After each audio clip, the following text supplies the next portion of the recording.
लोग जब डूबते हैं तो समुंदर को दोष देते हैं। लोग जब डूबते हैं तो समुंदर को दोष देते हैं। मंजिल हाथ न लगे तो किस्मत को दोष देते हैं। खुद तो चलते नहीं संभल कर, और जब गिरते हैं तो पत्थर को दोष देते हैं। हेलो फ्रेंड्स, मैं आपका अपना राहुल सर स्वागत करता हूं अपने YouTube channel science by Rahul sir में। आज इस वीडियो में हम क्लास 10th के बायोलॉजी के एक महत्वपूर्ण टॉपिक के बारे में बात करेंगे, जिसका नाम है प्रकाश संश्लेषण। क्या नाम है बाबू? प्रकाश संश्लेषण। इसको इंग्लिश में क्या कहते हैं? फोटोसिंथेसिस। क्या पढ़ते हैं इसको? फोटोसिंथेसिस। तो ये क्लास 10th के ही नहीं, क्लास 9th के, 7th के, 6th के जितने भी क्लास में जिसमें बायोलॉजी पढ़ना है, साइंस पढ़ना है, उन सबका ये महत्वपूर्ण टॉपिक है और इससे परीक्षा में क्वेश्चंस भी आते हैं। इसलिए आज हम इस वीडियो में प्रकाश संश्लेषण जो टॉपिक है इसको कवर करने वाले हैं। तो सबसे पहले इसका डिफिनीशन हम लोग जानेंगे कि प्रकाश संश्लेषण क्या है, यह किन में होता है, कैसे होता है, प्रकाश संश्लेषण होने के लिए किन किन चीजों की जरूरत होती है, अगर यह नहीं होगा तो उसका क्या प्रभाव पड़ेगा, आज हम इस वीडियो में कवर करने वाले हैं। तो सबसे पहले इसका डिफिनीशन जानेंगे। प्रकाश संश्लेषण का डिफिनीशन क्या होगा बाबू? वह प्रक्रिया जिसके द्वारा पेड़ पौधे अपना भोजन तैयार करते हैं उन्हें प्रकाश संश्लेषण कहते हैं। वह प्रक्रिया जिसके द्वारा सभी हरे पेड़ पौधे अपना भोजन तैयार करते हैं उसे प्रकाश संश्लेषण कहते हैं। अब ये प्रक्रिया अलग अलग तरीके से होती है। जैसे इसमें जो जो चीजों की जरूरत पड़ती है, जो जो चीजों की आवश्यकता होती है पौधों को, वे अलग अलग स्रोतों से प्राप्त करते हैं। जैसे अगर हम बात करें कार्बन डाइऑक्साइड की, तो कार्बन डाइऑक्साइड पौधे वायुमंडल से प्राप्त करते हैं। कहां से बाबू? वायुमंडल से प्राप्त करते हैं। किसको? कार्बन डाइऑक्साइड को। प्रकाश की जरूरत पड़ती है तो प्रकाश कहां से लेंगे? सूर्य से प्रकाश को लेंगे। मिट्टी से जल को अवशोषित करेंगे। जल को कहां से लेंगे? मिट्टी से लेंगे। इसके अलावा खनिज की आवश्यकता होती है तो भी कहां से लेंगे? मिट्टी से लेंगे, जमीन से लेंगे। और इन सब चीजों को मिला के तब जाके पौधे क्या करते हैं? प्रकाश संश्लेषण की क्रिया करते हैं और इससे अपना भोजन तैयार करते हैं। तो सबसे पहले हम लोग क्या पढ़ेंगे बाबू? प्रकाश संश्लेषण का डिफिनीशन। कैसे लिखेंगे?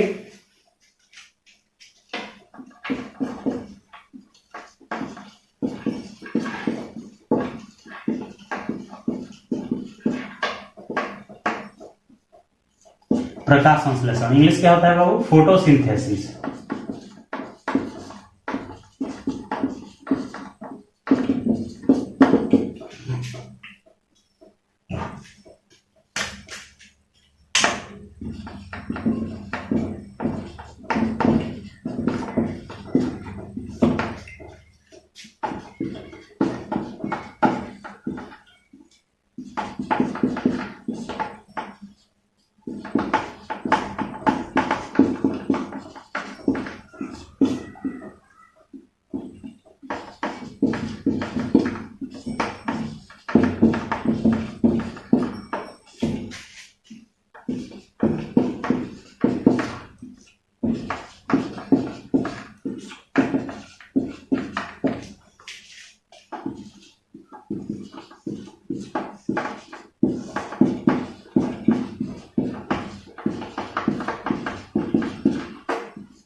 तो डेफिनेशन कैसे देंगे बाबू?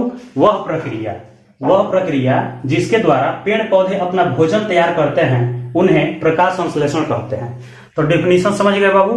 अब समझेंगे कि आखिर ये प्रक्रिया होगी कैसे, इस प्रक्रिया को होने में कौन कौन सी चीजों की आवश्यकता पड़ेगी, तो उसको पढ़ेंगे।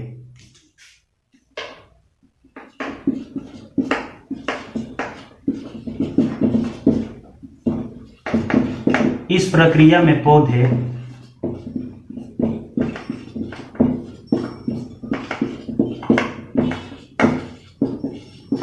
सूर्य से प्रकाश,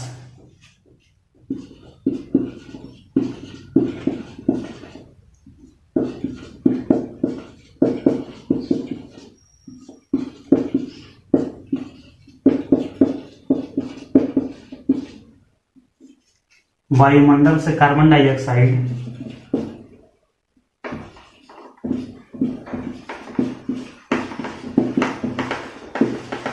भूमि से जल, वायुमंडल से कार्बन डाइऑक्साइड, भूमि से जल तथा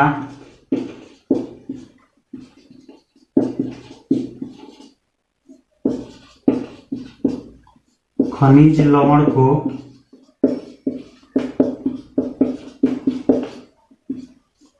अवशोषित करके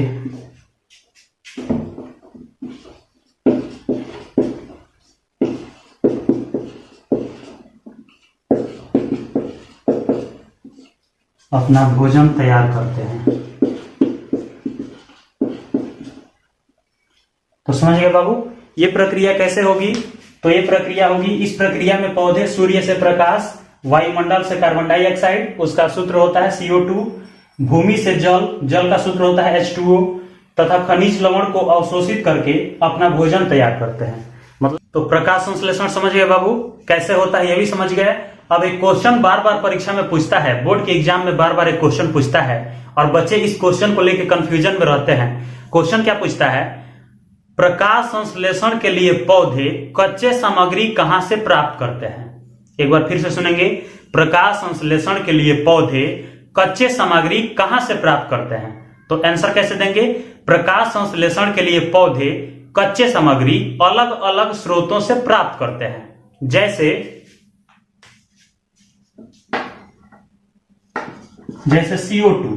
CO2 को क्या कहेंगे बाबू? Carbon dioxide. CO2 मतलब कार्बन डाइऑक्साइड। तो कार्बन डाइऑक्साइड को पौधे कहां से प्राप्त करते हैं? वायुमंडल से।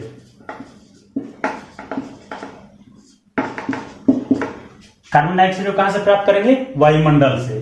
अगला होता है जल, जल का सूत्र होता है H2O। H2O कहां से प्राप्त करेंगे? भूमि से। कहां से बाबू? भूमि से। अगला होता है प्रकाश, प्रकाश को कहां से अवशोषित करेंगे? तो सूर्य से। प्रकाश कहां से लेंगे बाबू? सूर्य से। सूर्य को प्रकाश से लेंगे। अगला होता है खनिज, ये कहां से लेंगे? भूमि से। तो समझ गए, प्रकाश संश्लेषण की जो क्रिया है इसमें पौधे कच्चे सामग्री अलग अलग स्रोतों से प्राप्त करते हैं। जैसे हम लोग भी अपने दैनिक जीवन में अगर खाना बनाना होता है या किसी चीज का प्रोग्राम में खाना बनाना होता है तो उसका जो भी कच्चा सामग्री है, उसका जो कच्चा मटेरियल है, उसको हम लोग अलग अलग जगहों से लाते हैं और तब उसको क्या करते हैं? बनाते हैं। उसी तरह से पौधे भी अलग अलग स्रोतों से अपने कच्चे सामग्री को प्राप्त करते हैं और तब जाके प्रकाश संश्लेषण की क्रिया करते हैं और उनसे भोजन तैयार करते हैं और तब उनका जीवन यापन होता है। तो इन सब चीजों को पौधे लेंगे, उसके बाद से कैसे भोजन बनाएंगे? मतलब इसको सीधा सीधा ये बोला जाए कि प्रकाश संश्लेषण का समीकरण क्या होता है। प्रकाश संश्लेषण की जो अभिक्रिया है उसको समीकरण के रूप में अगर लिखना हो तो उसको कैसे लिख सकते हैं?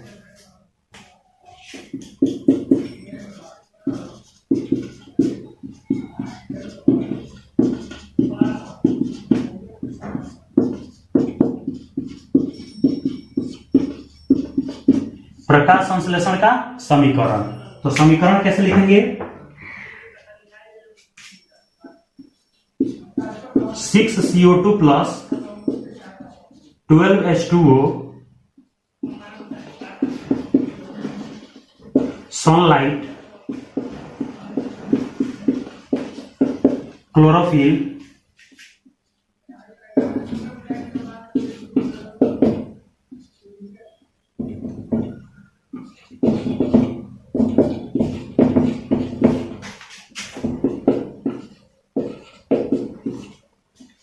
तो ये क्या हो गया बाबू? प्रकाश संश्लेषण का समीकरण हो गया। 6CO2 मतलब कार्बन डाइऑक्साइड, 12H2O मतलब जल। तो जल के कितने अणु लेंगे? 12 लेंगे। कार्बन डाइऑक्साइड का कितना लेंगे? 6 लेंगे। और सूर्य की प्रकाश चाहिए। प्रकाश संश्लेषण होने के लिए ये मेन घटक है सूर्य का प्रकाश। ये जब नहीं रहेगा तो प्रकाश संश्लेषण रुक जाएगा, क्योंकि इसका नाम ही है प्रकाश संश्लेषण। जब प्रकाश रहेगा तो ये होगा, नहीं रहेगा तो नहीं होगा। तो प्रकाश संश्लेषण हो गया। और क्लोरोफिल, क्लोरोफिल एक ऐसा घटक है जो प्रकाश को अवशोषित करने का काम करता है और ये पत्तियों में पाया जाता है। किसमें पाया जाता है बाबू? पत्तियों में पाया जाता है। क्लोरोफिल जो है पत्तियों में पाया जाता है और इसी क्लोरोफिल के कारण पौधों की जो पत्तियां हैं वो हरी दिखती हैं, हरी और ताजी दिखती हैं। किसके कारण? क्लोरोफिल के कारण। तो इतना सब चीज जब मिलेगा तो क्या बनेगा? C6H12O6। क्या कहेंगे इसको? ग्लूकोज कहेंगे। क्या कहेंगे बाबू? ग्लूकोज। ये क्या है? ग्लूकोज का सूत्र है। तो C6H12O6 प्लस 6O2, O2 मतलब ऑक्सीजन, ऑक्सीजन बनेगा जिसको हम लोग खींचेंगे, हम लोग अवशोषित करेंगे और इसी से हम लोग सांस लेंगे। अगला क्या है? जल, और इससे जल भी बनेगा जिसके पौधे क्या करते हैं? वाष्पोत्सर्जन क्रिया के द्वारा अपने पत्तियों से बाहर निकाल देते हैं। तो ये पूरी की पूरी जो क्रिया है ये कब होगी? जब सूर्य के प्रकाश रहेगी तब जाके होगी। तो इस प्रक्रिया में पौधे क्या करेंगे बाबू? प्रकाश संश्लेषण की क्रिया करेंगे और इससे जो भी ऑक्सीजन निकलेगा, इससे जो भी ऑक्सीजन बनेगा, उस ऑक्सीजन को पौधे वायुमंडल में छोड़ देंगे और उस ऑक्सीजन को हम लोग मतलब मनुष्य और अन्य जो जीव हैं वे सब ऑक्सीजन को ग्रहण करेंगे, ऑक्सीजन को अवशोषित करेंगे और उससे अपना श्वसन की क्रिया को पूरा करेंगे। अब एक और क्वेश्चन पूछता है परीक्षा में कि प्रकाश संश्लेषण के दौरान पौधे उपोत्पाद के रूप में क्या बनाते हैं? किसके रूप में बाबू? उपोत्पाद।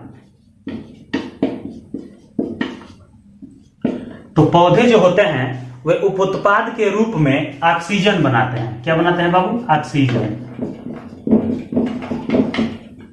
मतलब कि O2 बनाते हैं। किसके रूप में? उपोत्पाद के रूप में, प्रोडक्ट के रूप में क्या बनाते हैं? ऑक्सीजन बनाते हैं और उस ऑक्सीजन को वायुमंडल में छोड़ देते हैं और उस ऑक्सीजन को हम लोग क्या करते हैं? अवशोषित कर लेते हैं। हम लोग अवशोषित करते हैं और अन्य जो जीव हैं, हाथी, बंदर, घोड़ा, भालू, उल्लू, ये सब क्या करते हैं? उस ऑक्सीजन को अवशोषित करते हैं और श्वसन की क्रिया को पूरा करते हैं। इसके अलावा प्रकाश संश्लेषण से एक और क्वेश्चन पूछता है कि पौधों के लिए प्रकाश संश्लेषण की क्रिया क्यों जरूरी है? पौधों के लिए प्रकाश संश्लेषण की क्रिया क्यों जरूरी है?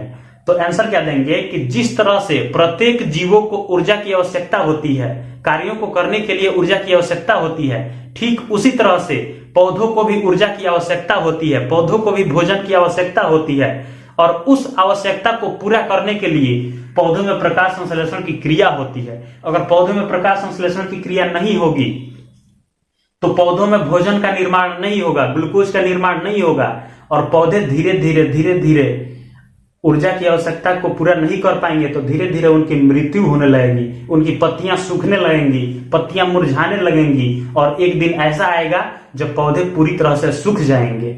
इसलिए पौधों के लिए प्रकाश संश्लेषण की क्रिया बहुत ही जरूरी है, जैसे हम लोग के लिए ऊर्जा बहुत ही जरूरी है। आशा करता हूं कि प्रकाश संश्लेषण आपको बहुत बढ़िया से समझ में आया होगा। अगर आपको कोई भी डाउट है तो आप कमेंट सेक्शन में पूछ सकते हैं। मिलेंगे नेक्स्ट वीडियो में, तब तक के लिए जय हिंद।